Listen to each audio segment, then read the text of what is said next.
الحمد لله رب العالمين الصلاة والسلام على خاتم النبيين وعلى آله وصحبه أجمعين أما بعد فأعوذ بالله من الشيطان الرجيم بسم الله الرحمن الرحيم قال الله تعالى في سورة النحل وقيل للذين اتقوا ماذا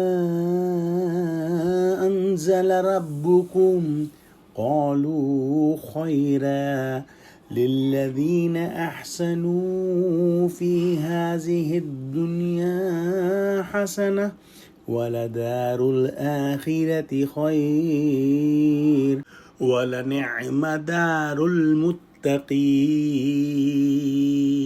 ترجمہ: اور جب پرہیزگاروں سے پوچھا جاتا ہے کہ تمہارے پروردگار نے کیا نازل کیا ہے تو کہتے ہیں کہ بہترین کلام۔ جو لوگ نیکوکار ہیں ان کے لیے اس دنیا میں بھلائی ہے اور آخرت کا گھر تو بہت ہی اچھا ہے، اور پرہیزگاروں کا گھر بہت خوب ہے۔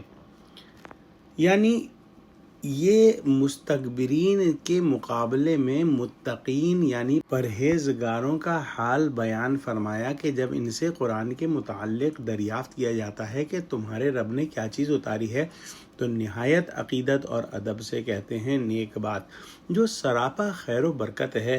ایسے لوگوں کو معلوم ہونا چاہیے کہ جس نے بھلائی کی دنیا میں اسے بھلائی کا خوشگوار پھل مل کر رہے گا۔